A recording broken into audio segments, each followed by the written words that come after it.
Please welcome Ashish Sharma, EDO and VP of Strategic Data Products at Novartis, for a session on From Data Chaos to Connected Care, a strategic approach for life sciences. Please welcome him.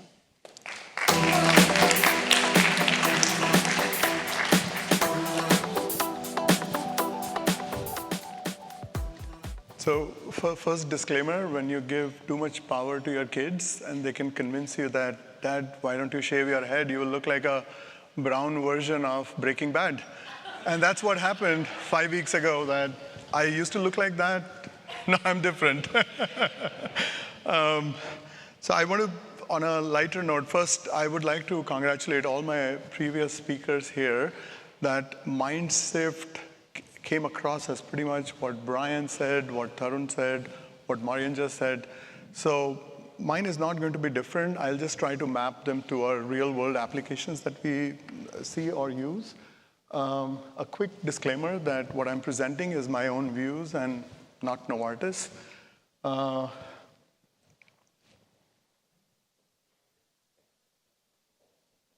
Yeah. So on the industry shift, I don't think it's a mystery that we all see a lot of precision medicine coming.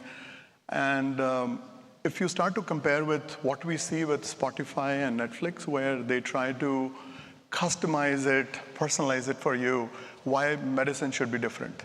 So in real life, I will not be surprised if the service and the precision and accuracy of those future alerts around the precision medicine or more predictive treatment will be of a similar nature, where your media could actually pre-predict what you would want to see. So if Netflix and Spotify are a good example of the dose of entertainment that you need, or the dose of precision medicine you need, and how it can predict preemptively, that's the future direction that I see. But I also see that a lot of unstructured data being stitched together, more than what we have seen up until now. And as we go through this, I'll probably talk through some of the examples of what we see as a change in terms of what type of patents are coming through and how a health wallet could be a reality. So changing patient expectations. So we all have used Uber or travel apps like Expedia. So while they might be selling us one product or a service, but it also stitches the before and after of that service. So if you are on United app, while you are using it for the flight, it tells you about the hotel and the taxi you could book. So think when more direct-to-patient sale happens, why a patient would expect any less than what they're already using in their day-to-day life. So I anticipate that they would demand more data access of their own, but also a lot of tangential data that Marian just talked about for their own personalized care plan that they want. So imagine having a health wallet that we all would carry for either ourselves or someone we care about. And in that health wallet, if I am able to manage my own care pathways based on my own reality.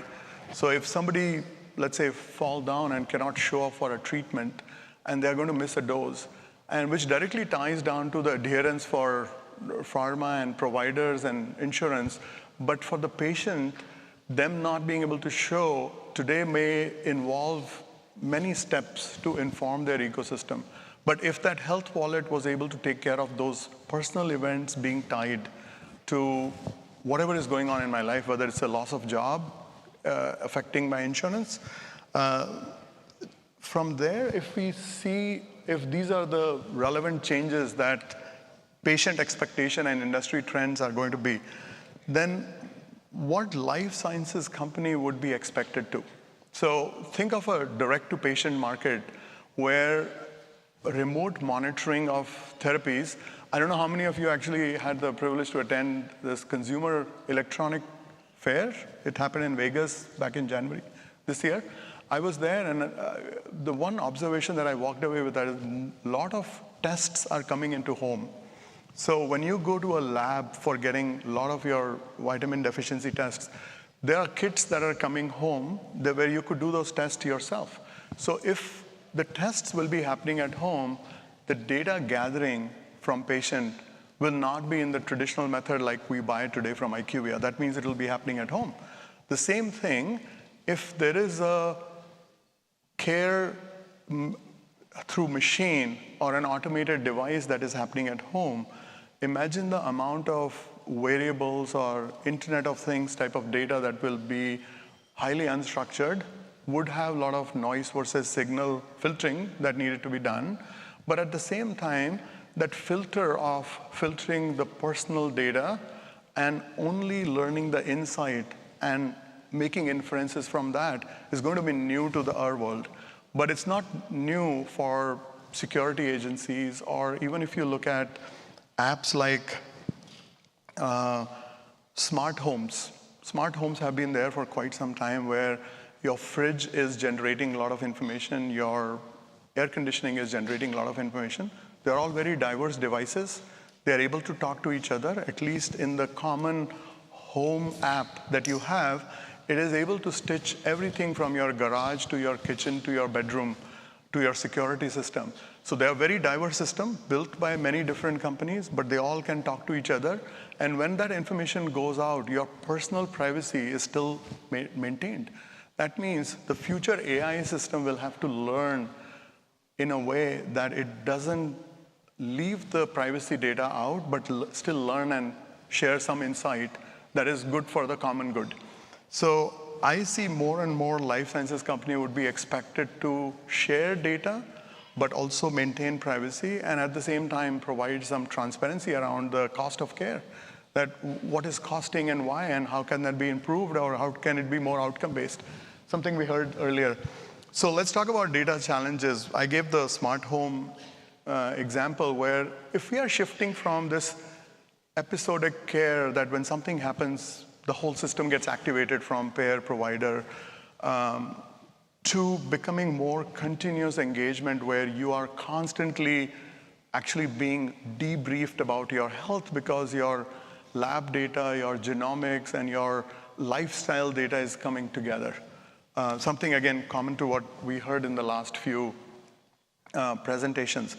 So I don't think it's a future reality, it's a current reality. Like if you look at a lot of FDA patents that are coming in, since 2016, I noticed a change that there's a 40 to 60% uptake in the amount of patents coming for approval have AI in them.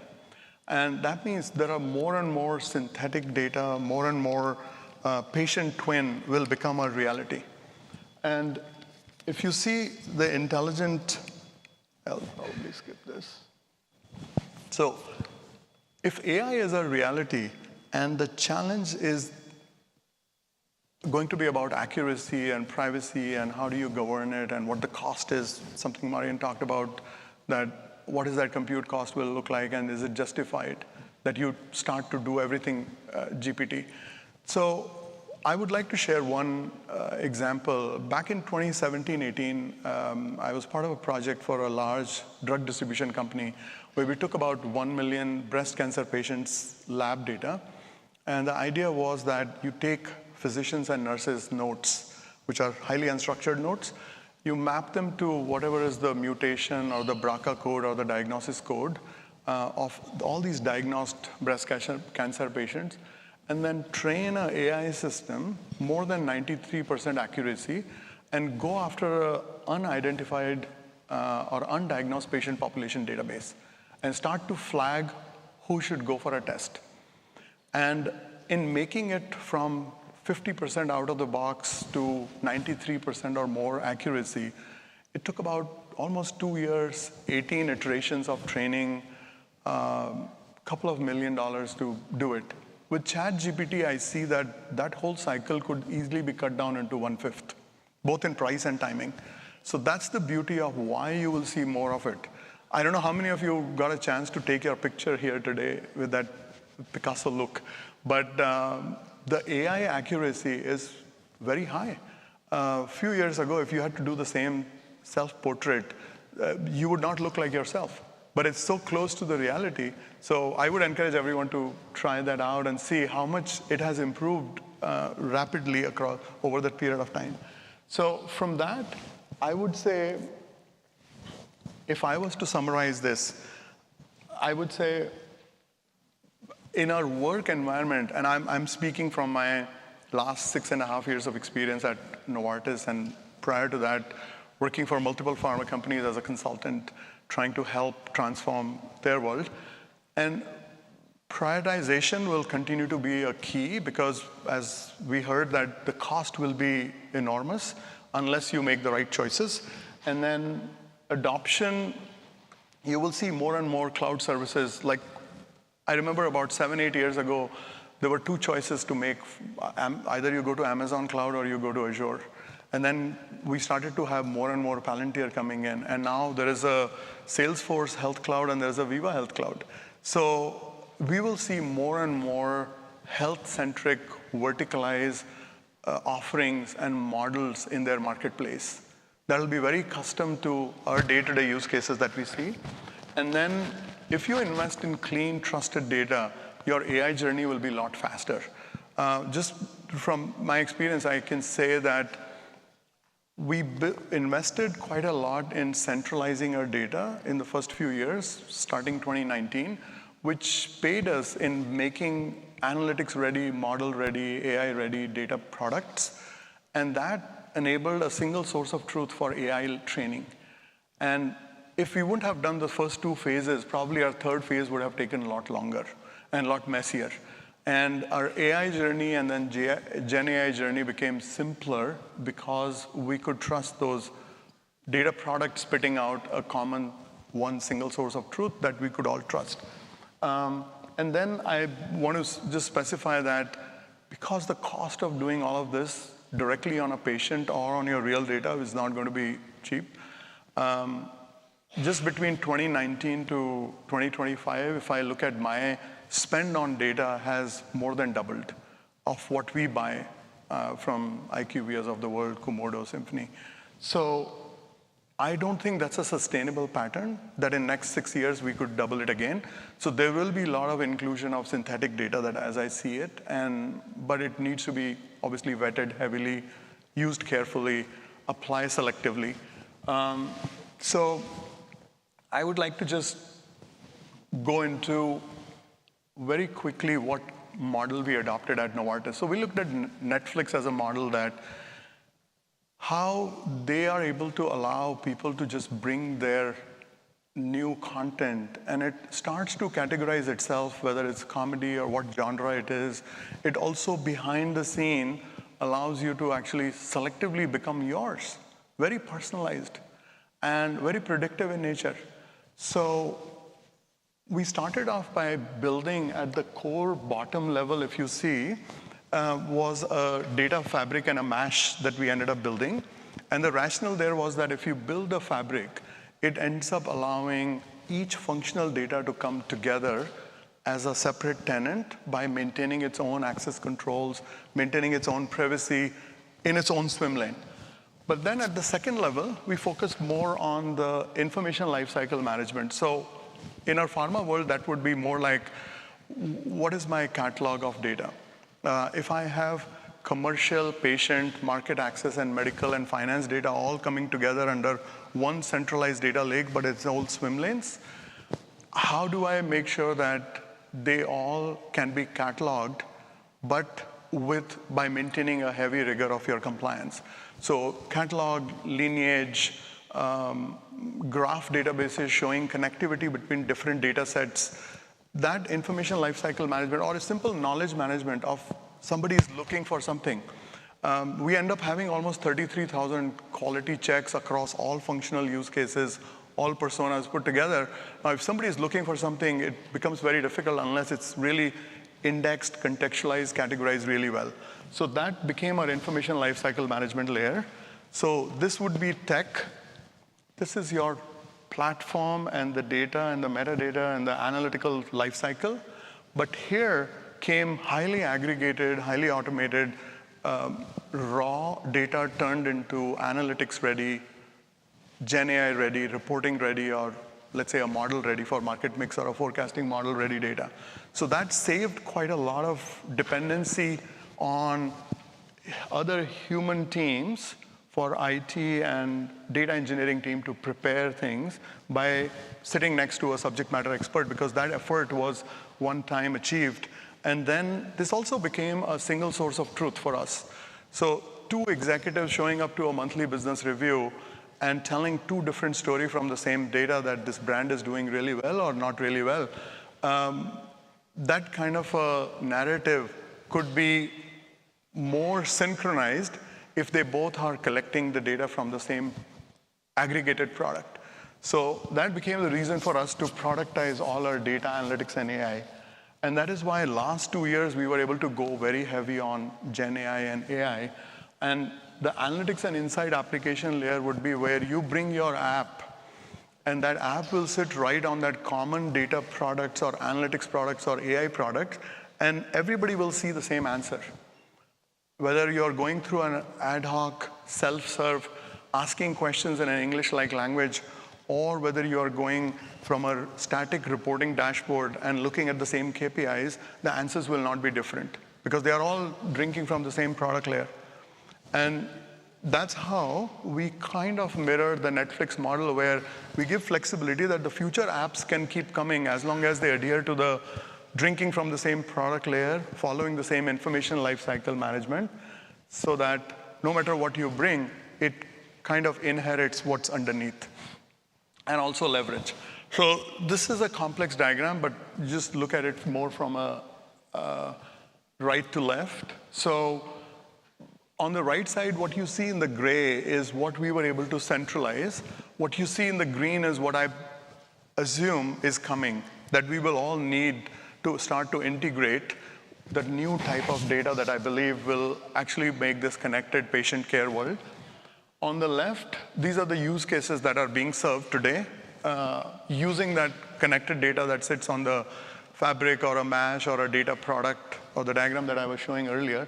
But at the same time, what you see on the green is where I see that the future lens is, and that's where I believe the connected patient care will look at. I think we can skip this. These are just 3 examples of what that health wallet might look like. And I've just taken 3 different personas, as a patient and a provider and an insurance.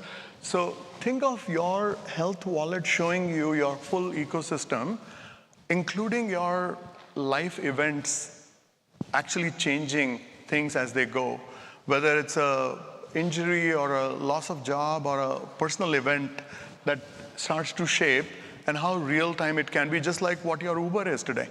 I'm not suggesting it happens today, but I think that's where we all will be heading.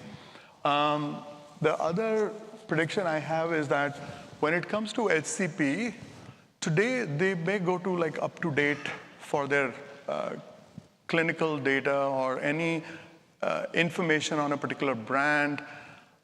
And it's a very selective access, but imagine if that up to date was becoming more real time as things are happening in the world, as the social media keeps relaying all the latest and greatest news. Imagine if up to date was more real time. So that's how more HCP decisioning will have more real time interactions. And similarly for insurance will not be left behind. They will also integrate themselves really, really well. So these are just, I would say, future lens imaginations for everyone to just dream a bit. And then I just wanted to leave you with these 4 imperatives that, we can't afford to have more silos, but you will continue to add more, I would say, appliances in your house in a connected home. So that means interoperability becomes very important. What you bring in needs to be interoperable. What you build, whether it's a future app or a new data. And then domain-centric expertise will become core center, because that's what brings you close to human decisioning. So from tech layer to information lifecycle management to product to decisioning, all of them will have a very tightly integrated domain centricity. And then governance and compliance obviously become important, because it has been core to pharma. But if I compare it with my previous life of coming from security agency work or even energy sector, if I look at they evolved very early in having high governance because the cost was very high of failing. And when the cost of failing is high, the governance becomes a part of routine and not nice to have or an afterthought. So we will see more and more of that. And then new customer expectations will be very different from what it is once we go direct to patient. And it's already happening, and leaders will be the one who adapt and pivot really fast. So with that, I'm open to questions. And I know the next session is all your espresso and ideas, so I don't want to eat into that, but please ask me questions that you might have.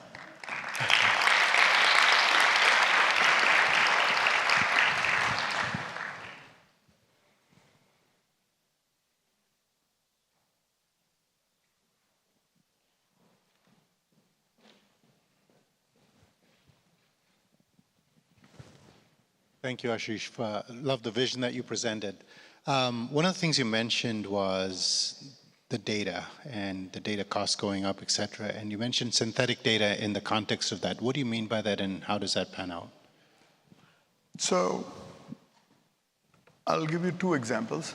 At Novartis, we launched one of the first nuclear medicine.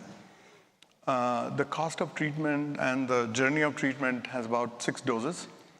And the data that we get from traditional data providers was very sparse, let's say about less than 40% coverage.